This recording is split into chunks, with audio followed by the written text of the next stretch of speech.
पश्चिम बंगाल की राजनीति में एक बार फिर सियासी पारा चढ़ गया है।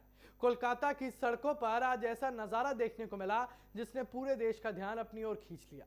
तृणमूल कांग्रेस प्रमुख और पश्चिम बंगाल की पूर्व मुख्यमंत्री ममता बनर्जी खुद धरने पर बैठ गई।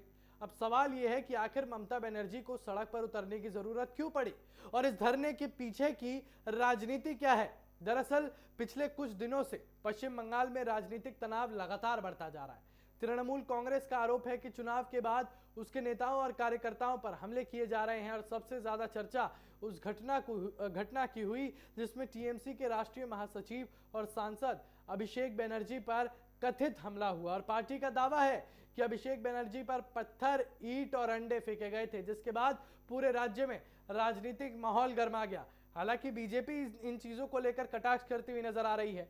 बीजेपी सीधे तरीके से कह रही है कि अगर अभिषेक बनर्जी पर अंडे फेंके गए तो जनता ने उनकी त्वचा का ही तो ख्याल रखा, इसको मुद्दा बनाने की क्या जरूरत है, इससे सिंपैथी लेने की क्या जरूरत है।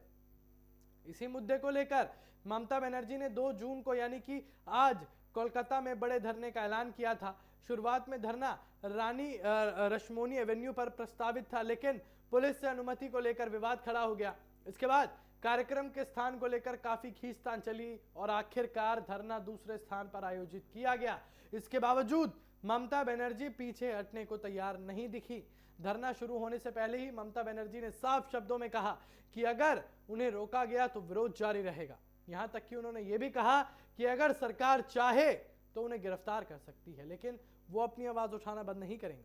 हमने आपको पहले भी कहा था कि ममता बनर्जी की तस्वीर, ममता बनर्जी की छवि पश्चिम बंगाल में एक ऐसे नेता की है जो काफी ज्यादा आक्रामक माना जाता है, क्योंकि ममता बनर्जी जो भी बोलती हैं खुलेआम बोलती हैं, सरेआम बोलती हैं, चाहे वो बीजेपी के लिए बोले, कांग्रेस के लिए बोले या लेफ्ट के लिए बोले। यहां पर ममता बनर्जी जितने भी बयान देती हैं उनको आक्रामक तौर पर देखा जाता है और इस बयान ने सियासी माहौल को और ज्यादा गर्म कर दिया है। घटनास्थल पर पहुंचते ही ममता बनर्जी के समर्थन में बड़ी संख्या में कार्यकर्ता और समर्थक जुट गए।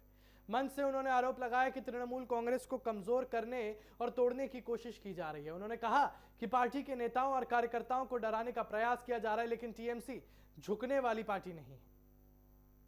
अब सोचिए, दूसरी तरफ बीजेपी लगातार टीएमसी के आरोपों को खारिज कर रही है।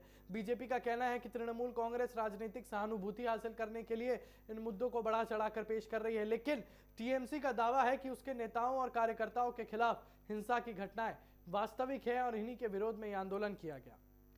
अब बड़ा सवाल यही है कि क्या ममता बनर्जी का यह बयान, यह धरना बंगाल की राजनीति में नया मोड़ लेकर आएगा?